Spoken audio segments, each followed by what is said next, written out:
The rope stretched across the cliff edge, like a prayer made manifest, its manila fibers darkened with moisture from the Okinawan morning mist. Private First Class Jimmy Morrison watched Desmond Doss test each knot with methodical care, his medic's hands moving along the line as if reading scripture in Braille. Below them, 400 feet of sheer coral and volcanic rock dropped into shadows where wounded men waited for salvation that might never come. "This thing ain't gonna hold much longer, Doss," Morrison said, his voice barely audible above the distant rumble of Japanese mortars. "We've been running wounded down this cliff for 36 hours. Look at these strands." Doss's fingers found the frayed sections Morrison indicated, where individual hemp threads had snapped under repeated stress.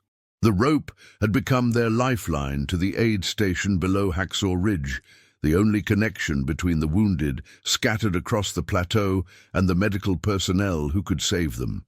Each man lowered had stretched it closer to its breaking point. "It'll hold what it needs to hold," Doss replied quietly, his eyes scanning the cratered landscape behind them. Smoke drifted between the skeletal remains of trees, and somewhere in that maze of shell holes and coral outcroppings, wounded Americans called for help that only he seemed willing to provide.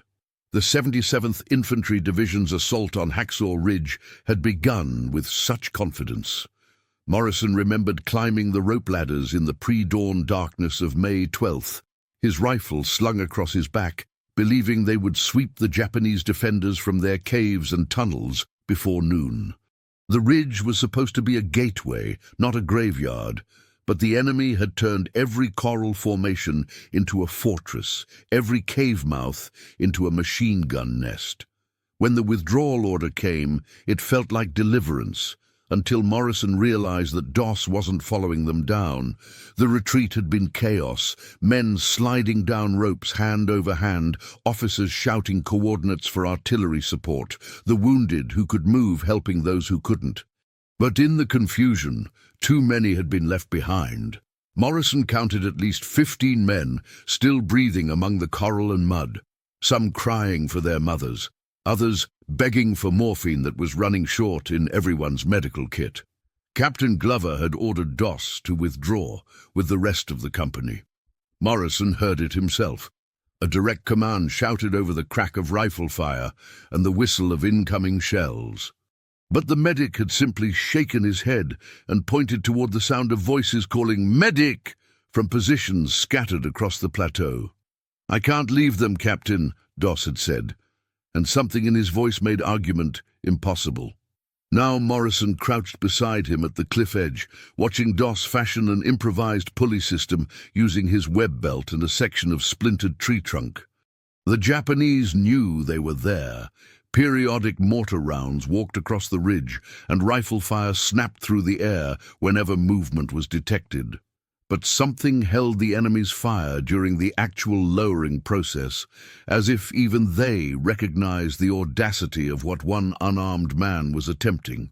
"Doss," Morrison whispered, "you saved Rodriguez an hour ago, and Williams before that. How many more times you planning to crawl out there?" The medics' hands never paused in their work, checking knots and testing angles. Morrison saw the rope burns that had torn through Doss's palms, the blood that stained his uniform, none of it his own. His medical supplies were nearly exhausted, improvised from bootlaces and torn shirts, yet he kept returning to that cliff edge with another casualty. "As many times as it takes," Doss said simply. Morrison felt something twist in his stomach that had nothing to do with fear. 3 months ago, he had been among the soldiers who whispered about the Seventh-day Adventist who refused to carry a rifle, the conscientious objector who somehow ended up in the Pacific Theater. Some had called him coward, others had questioned whether he belonged with fighting men. But now, watching Doss prepare for another trip across ground that Japanese snipers had zeroed, Morrison wondered who among them truly understood courage.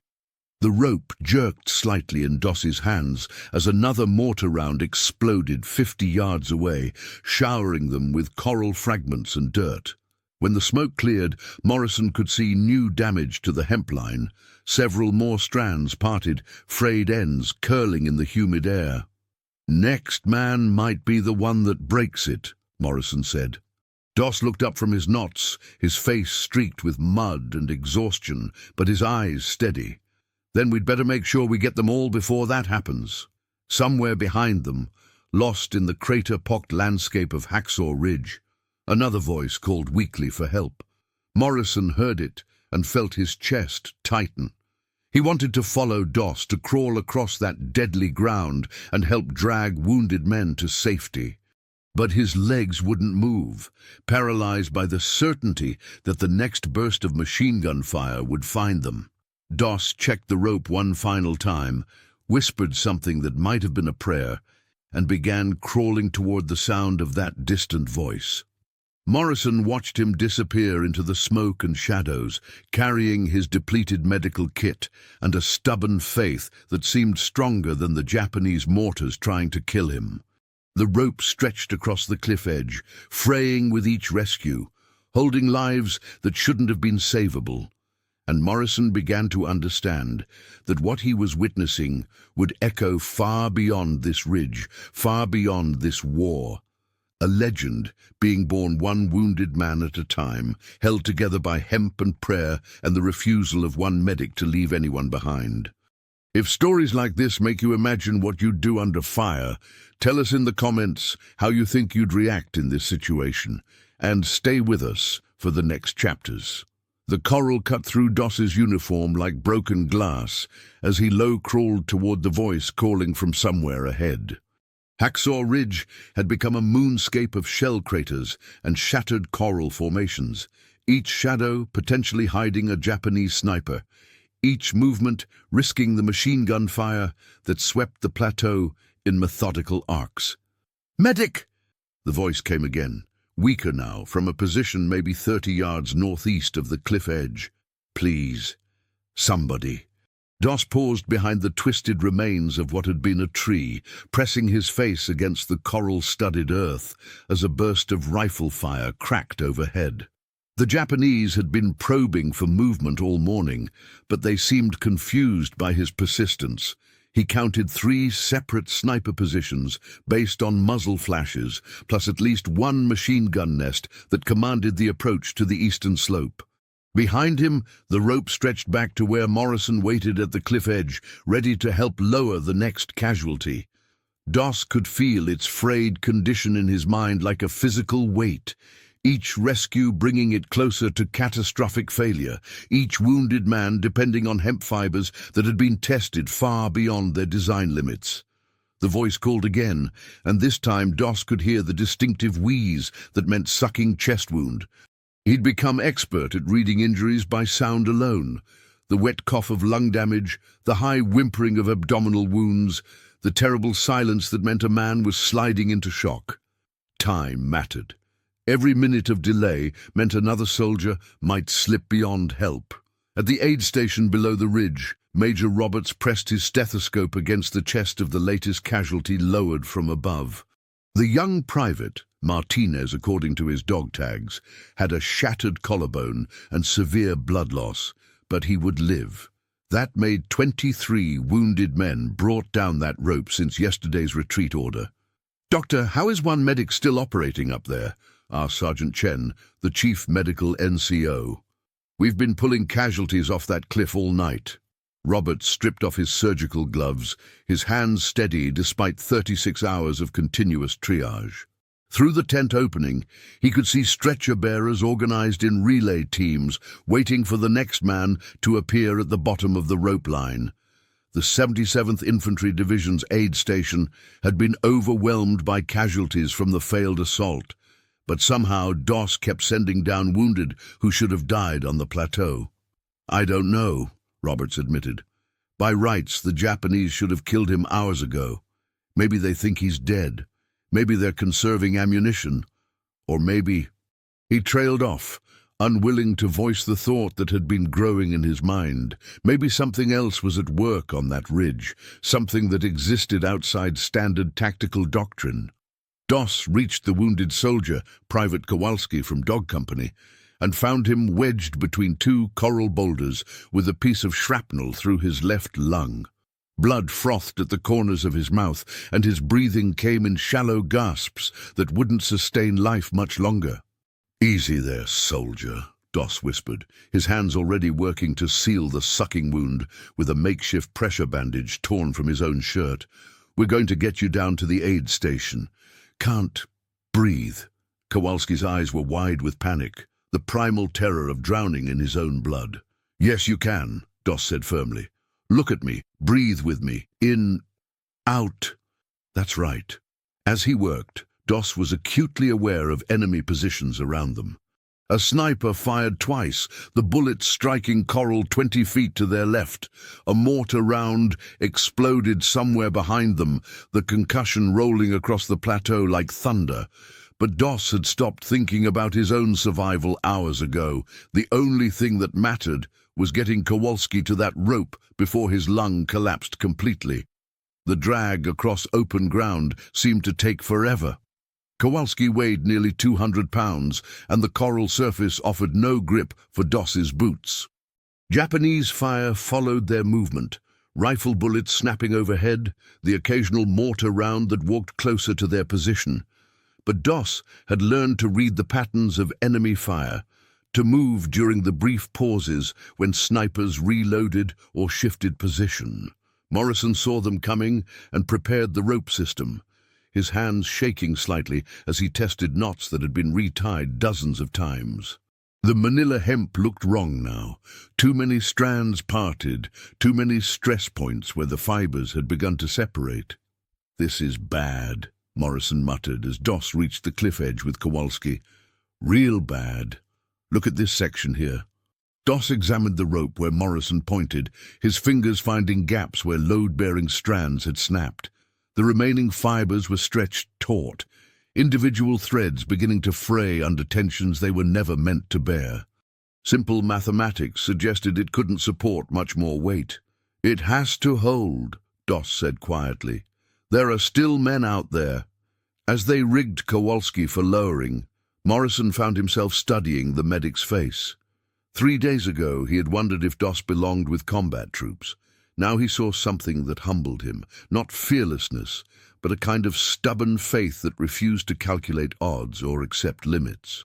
Doss was terrified, Morrison realized. His hands trembled, his breathing came short and quick, but terror hadn't stopped him from crawling across that killing ground again and again. The rope held for Kowalski's descent, though Morrison could feel individual strands parting under his hands as they controlled the lowering. When the wounded private reached safety, Morrison looked at what remained of their lifeline and felt a chill that had nothing to do with the Okinawan morning air. "How many more, Doss?" he asked. The medic was already scanning the crater-pocked plateau, listening for voices that called from positions scattered across the ridge. In the distance, Japanese mortars resumed their systematic bombardment, walking explosions across ground where wounded Americans lay hidden among the coral and mud. "I can hear at least 4 more, Doss said simply. Morrison stared at the fraying rope, at the impossible mathematics of hemp and human weight, and the faith that had somehow kept both functioning far beyond reasonable limits. 24 men had reached safety because of what stretched between those cliff-edge anchors. But how many more could it bear before simple physics overwhelmed whatever force had sustained it through the night? Somewhere in the smoke and coral, another voice began calling for help. Dawn's light revealed the true scope of destruction across Hacksaw Ridge. From his position at the cliff edge, Morrison could see the plateau stretched into a nightmare landscape of overlapping shell craters, shattered coral formations, and the dark stains where too many men had fallen. The Japanese bombardment had resumed with daylight, methodical mortar rounds walking across the ridge in search of the American medic who refused to withdraw. Doss emerged from the smoke, carrying Private Henderson, whose right leg hung at an impossible angle below the knee. The young soldier had been calling for help since before sunrise, his voice growing weaker until Doss finally located him wedged beneath a slab of coral that had taken shrapnel to dislodge. 25, Morrison counted as they rigged Henderson for lowering. "How are you still alive out there?" The medic's uniform was shredded, his face streaked with coral dust and other men's blood. His hands shook constantly now, not just from exhaustion, but from something deeper. Morrison could see it in Doss's eyes, the weight of carrying responsibility that should have been shared among an entire medical corps. "Don't think about it," Doss replied quietly. "Just think about the next one."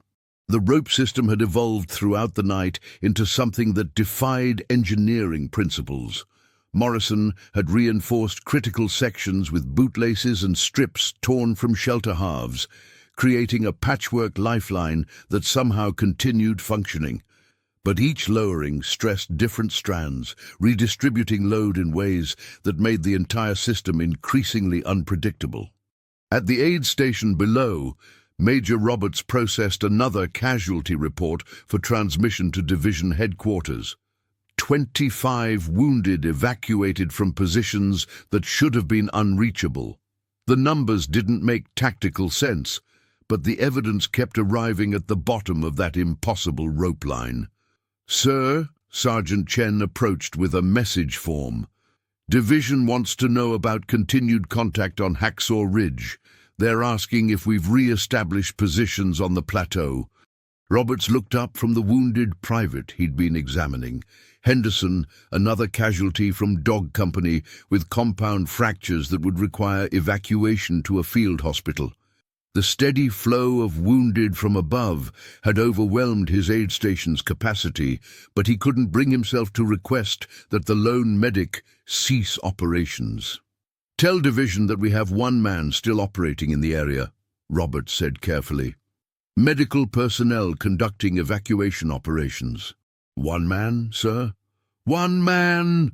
Chen stared at the message form, trying to frame language that wouldn't sound like fiction to staff officers who analyzed combat reports from positions far behind the front lines.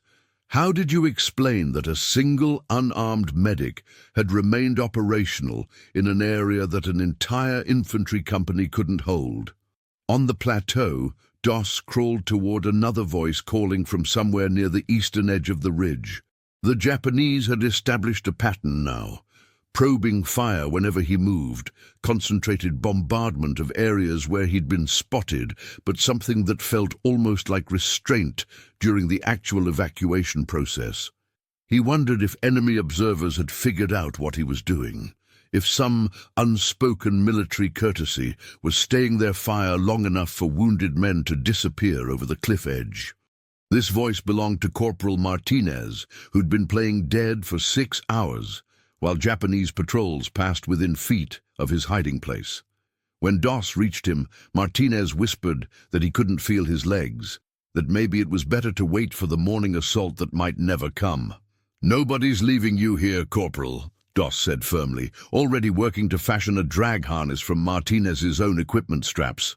"That medic—" "What's his name?" Martinez asked as Doss prepared him for the journey to the cliff edge. "Doss, Desmond Doss. He's crazy, you know that?" Martinez's voice carried a mixture of gratitude and awe that Doss had been hearing all night. "Completely crazy." "Yeah," Doss agreed quietly. "I know, the drag across open ground became more dangerous with daylight. Japanese snipers had clear fields of fire, and mortar rounds walked closer to their position as enemy observers adjusted their targeting. But Doss had stopped calculating survival odds.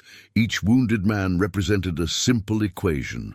Left behind meant death, brought to the rope meant life. Mathematics couldn't be simpler.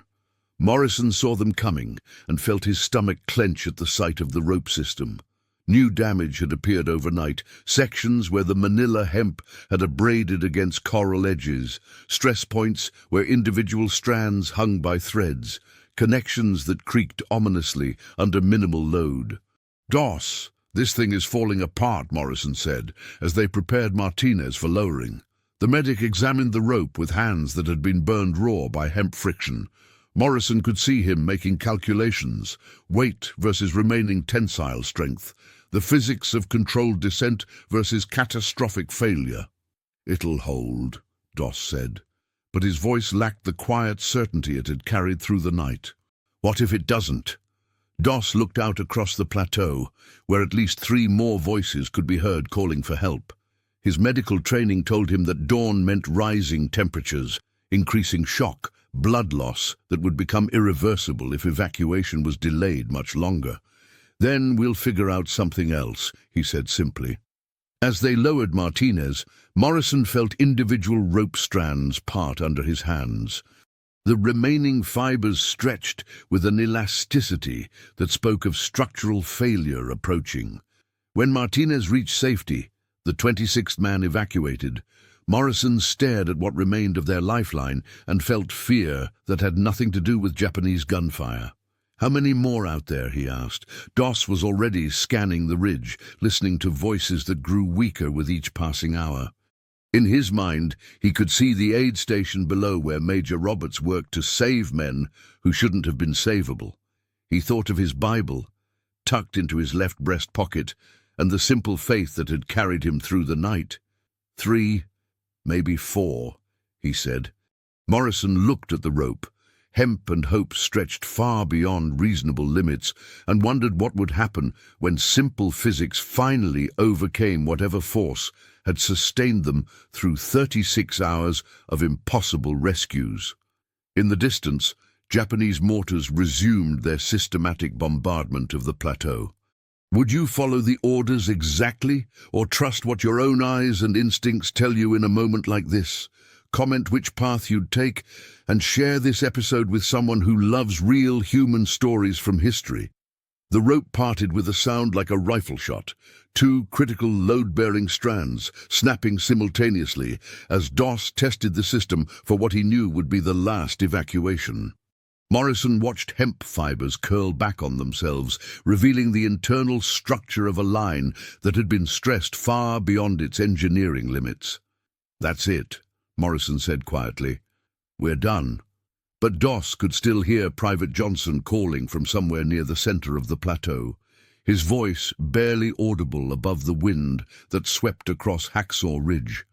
Johnson had been hit during the initial assault, pinned beneath fallen coral when a Japanese mortar round collapsed his fighting position. For 38 hours, he had been calling for help that seemed impossible to provide. "No," Doss said, his hands working to splice the broken strands back together. "Not yet." Morrison watched in disbelief as the medic attempted to repair rope that had already failed catastrophically. The remaining hemp showed stress fractures throughout its length, individual fibers abraded to breaking points by repeated lowerings over the sharp coral edge of the cliff. Simple physics argued that the line couldn't support the weight of a wounded man, even under ideal conditions. "Doss, listen to me. That rope won't hold a child, let alone a full-grown soldier." But the medic had stopped listening to arguments based on engineering principles. His hands worked with methodical precision, weaving broken strands back together, reinforcing weak sections with bootlaces and strips of cloth torn from his own uniform. It wasn't restoration. It was improvisation driven by faith that exceeded rational calculation. At the aid station below, Major Roberts received a radio transmission from Division Headquarters requesting status updates on Hacksaw Ridge operations. 26 wounded soldiers had been evacuated from positions that intelligence reports indicated were under complete enemy control. Staff officers wanted explanations that didn't exist in standard tactical doctrine. "Sir, what should I tell them?" Sergeant Chen asked, holding the radio handset. Roberts looked at the latest casualty to arrive via the rope line, Martinez, whose paralyzed legs would require specialized treatment at a rear area hospital. Like the others, he spoke of the unarmed medic who had crawled across impossible ground to reach him, who had refused to abandon wounded men despite direct orders to withdraw. "Tell them operations are continuing," Roberts said finally. "Sir, tell them we have a medic still conducting evacuation procedures. Don't try to explain it. Just report what's happening." On the plateau, Doss completed his makeshift repair of the rope system and began crawling toward Johnson's position. The Japanese bombardment had intensified with full daylight. mortar rounds walking systematically across the ridge in patterns that suggested enemy observers were tracking his movements. Machine gun fire raked the plateau whenever he crossed open ground, forcing him to time each movement to brief pauses in enemy fire. Johnson lay unconscious when Doss finally reached him, breathing shallowly with a head wound that had leaked blood into his eyes. The fallen coral had pinned his legs, requiring careful excavation to avoid causing additional injury. As Doss worked to free him, a Japanese mortar round exploded close enough to shower them both with rock fragments and coral dust. The unconscious soldier represented the most dangerous evacuation yet attempted. Johnson couldn't assist with the lowering process, making him dead weight that would stress the repaired rope beyond any reasonable safety margin. But his breathing was growing more labored, and the head wound showed signs of increasing intracranial pressure that would prove fatal without immediate medical intervention.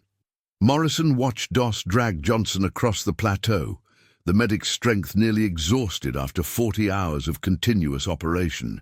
Japanese fire followed their movement, rifle bullets striking coral inches from their position, mortar rounds that walked steadily closer to their route. But somehow they reached the cliff edge, where Morrison had prepared the repaired rope system for what both men knew would be its final use. "This is insane," Morrison whispered as they rigged Johnson for lowering. "Look at these splices. Look at these stress points." Doss examined his makeshift repairs, his fingers finding sections where hemp fibers barely held together. The physics were undeniable. The rope couldn't support Johnson's weight under controlled lowering conditions. But abandoning him meant certain death, while attempting the evacuation offered at least the possibility of salvation. "It has to work," Doss said simply. As they began the lowering process, Morrison felt the rope system stretching in ways that defied structural engineering. Individual strands parted with small snapping sounds, redistributing load to fibers that were already stressed beyond their limits. The makeshift splices held for 10 feet, 20 feet, 30 feet, and then began to separate. "It's failing!" Morrison shouted. But Doss had wrapped the rope around his own body, using his weight and strength to control Johnson's descent as the line gradually disintegrated. Hemp fibers parted one by one, the remaining strands stretching with an elasticity that spoke of imminent catastrophic failure. Morrison could see the moment approaching when physics would overcome faith, when the mathematics of tensile strength would assert themselves regardless of human will. At 50 feet above the aid station, the rope system finally collapsed. Johnson fell the remaining distance into the hands of medical personnel who had been waiting below, cushioning his landing with stretchers and their own bodies. The impact knocked him unconscious again, but Major Roberts's quick examination revealed injuries that were survivable, the kind of wounds that could be treated if evacuation had occurred in time. Above them, on the lip of Hacksaw Ridge, Doss stared at the severed rope ends that had finally succumbed to forces beyond their design capacity. 27 wounded soldiers had reached safety because 100 feet of manila hemp had performed far beyond reasonable expectations. But now the lifeline was gone, and somewhere behind him, voices still called from positions scattered across the plateau. Morrison looked at the broken rope, then at Doss, and saw something in the medic's face that went beyond exhaustion or despair. It was the expression of a man who had pushed faith and physics to their absolute limits and watched both finally yield to forces larger than human will. "What now?" Morrison asked quietly. Doss turned back toward the crater-pocked landscape of Hacksaw Ridge, where wounded Americans lay hidden among coral formations and shell holes. His medical kit was nearly empty, his strength nearly spent, but the voices calling for help remained as clear as they had been 40 hours ago. "Now we find another way," he said. 50 years later, Desmond Doss sat in his Virginia home, his arthritis-gnarled hands trembling as he held a cup of coffee that had grown cold while he stared out the window at peaceful mountains. The interviewer, A young historian documenting Medal of Honor recipients had asked about the rope, about those final hours on Hacksaw Ridge when the lifeline snapped and wounded men still needed evacuation. "What the citation doesn't say," Doss began quietly, "is that I broke down." The historian looked up from his notebook, surprised. Every account he'd read described the Medal of Honor action in heroic terms. 75 men saved, impossible courage under fire, faith triumphing over overwhelming odds. The official records made no mention of psychological collapse. When that rope snapped and I heard Johnson hit the ground 50 feet below, something inside me just stopped working, Doss continued. His voice carried the weight of decades spent carrying a secret that had never appeared in any military record. "But you kept going. You saved more men after the rope failed." Doss set down his coffee cup, his hands shaking with more than age. "I spent 20 minutes behind that coral outcropping, crying like a child. Couldn't breathe right, couldn't think. All I could hear were those voices calling for help, and all I could see was that broken rope." Back on Hacksaw Ridge in May 1945, Morrison had watched Doss disappear behind a coral formation after Johnson's fall, assuming the medic was reconnoitering for another evacuation route. But as minutes passed without movement, Morrison began to worry that Japanese snipers had found their target. The plateau remained under constant bombardment, mortar rounds walking systematically across positions where wounded Americans lay hidden. What Morrison couldn't see was Doss curled against the coral, his body shaking with delayed shock that had finally overwhelmed his nervous system. For 40 hours, adrenaline and faith had carried him through impossible rescues, but the rope's failure had triggered a psychological collapse that left him paralyzed with terror and exhaustion. "I kept thinking about my mother," Doss told the historian. "How she'd raised me to believe that God would provide a way through any trial. But sitting there with that broken rope and men still dying, I couldn't feel God anywhere, just felt alone." The panic attack lasted 20 minutes. 20 minutes while wounded soldiers called for help that seemed impossible to provide. Doss later calculated that Private Murphy probably died during those 20 minutes, his voice growing weaker until it finally stopped entirely.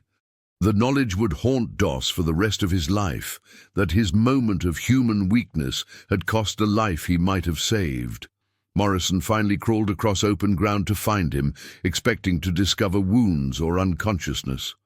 Instead, he found the medic who had seemed indestructible for 2 days, sitting motionless against the coral, staring at nothing with eyes that reflected trauma beyond physical injury. "Doss? You hit?" "No," Doss whispered. "Just can't do it anymore." Morrison understood immediately. He'd seen combat fatigue destroy men who seemed stronger than steel, watched soldiers collapse not from enemy fire, but from the accumulated weight of responsibility and terror. That Doss had lasted 40 hours under conditions that would break most men in 40 minutes spoke to reserves of courage Morrison couldn't comprehend. "We could try dragging them to a different section of cliff," Morrison suggested. "Maybe find a place where the drop isn't so steep." But Doss was shaking his head. The rope was our only chance. Without it, they're going to die up here. What happened next would never appear in any official record, never be mentioned in Medal of Honor citations or heroic accounts of the Hacksaw Ridge action. Morrison took off his own bootlaces and began fashioning a crude rope system from equipment straps, shelter halves, and anything else that could bear weight. Not because he was particularly brave or faithful, but because watching Doss collapse had shown him something about the weight one man had been carrying alone. "We'll make it work," Morrison said quietly. "Between the two of us, we'll figure something out." The improvised system they created violated every principle of engineering safety. Equipment straps spliced together with wire, shelter halves twisted into crude rope, the whole assembly anchored to coral formations that might crumble under stress. But it offered the possibility of lowering wounded men the critical distance needed to reach aid station personnel with ladders and climbing equipment. What the citation says is that I saved 75 men, Doss told the historian. What it doesn't say is that I couldn't have saved any of them without Morrison and the others who stayed to help. When I broke down, they carried the load. The remaining evacuations took 6 more hours, each one an exercise in controlled desperation that pushed improvised equipment beyond reasonable limits.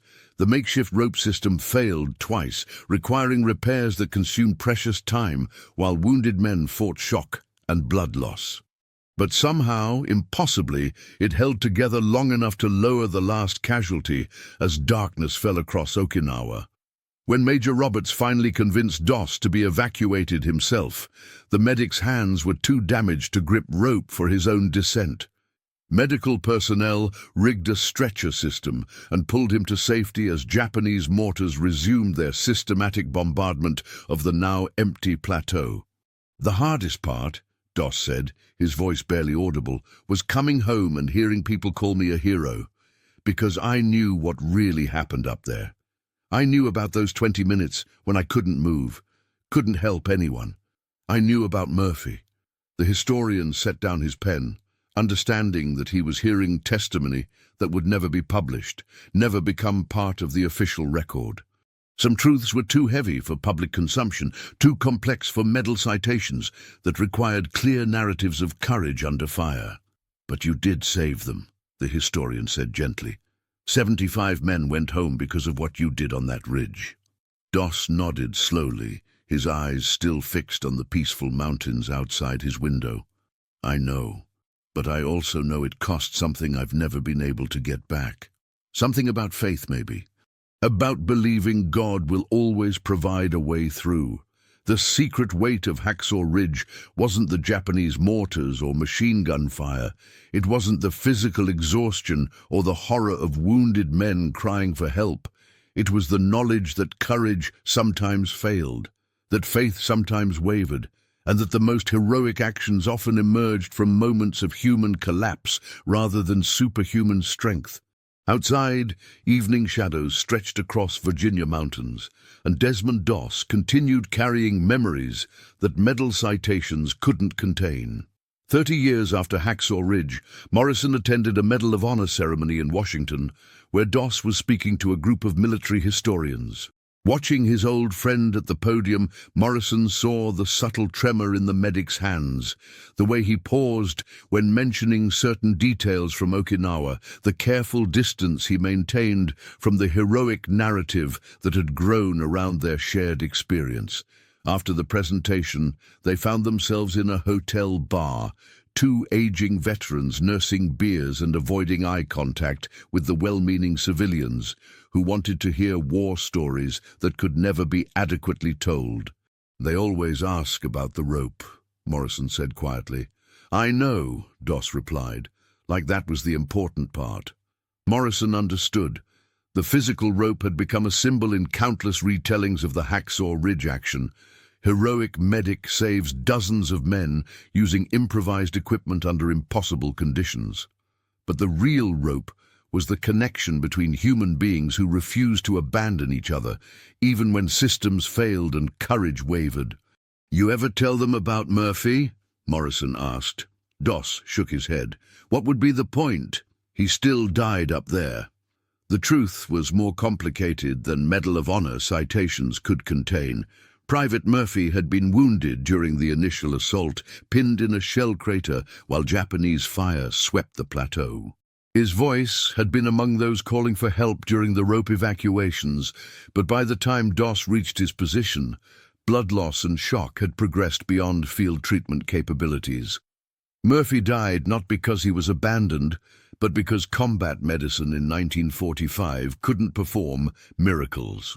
But Doss had convinced himself that those 20 minutes of psychological collapse had cost Murphy his life, that a stronger man would have continued functioning despite trauma and exhaustion. The guilt became part of the secret weight he carried, knowledge that heroism often emerged from failure rather than strength, that the most celebrated actions sometimes grew from human collapse. Morrison had tried to argue with this interpretation over the years, pointing out that no medic could have saved Murphy given the severity of his wounds and the time elapsed since injury. But trauma creates its own mathematics, calculates responsibility in ways that logic can't touch. "What do you tell people when they ask what it felt like?" Morrison asked. "I tell them it felt like prayer," Doss said. "Like 40 hours of continuous prayer, wondering if anyone was listening." This was closer to the truth than most heroic narratives could accommodate. Faith hadn't provided supernatural protection on Hacksaw Ridge. Japanese bullets had come just as close. Mortar rounds had exploded with the same devastating force. Instead, faith had offered something more subtle and more human. The possibility of meaning in meaningless circumstances, the suggestion that individual actions mattered even when larger forces seemed overwhelming. The rope had been manila hemp, subject to predictable physical laws regarding tensile strength and structural failure. It had performed within reasonable parameters given the stress applied, eventually failing when forces exceeded its design capacity. No miracles. Just good equipment pushed to its limits by human desperation. The real miracle was smaller and more complex. That ordinary men had found reserves of courage they didn't know they possessed. That improvised solutions had held together long enough to matter. That faith and fear had somehow coexisted in the same human heart for 40 impossible hours.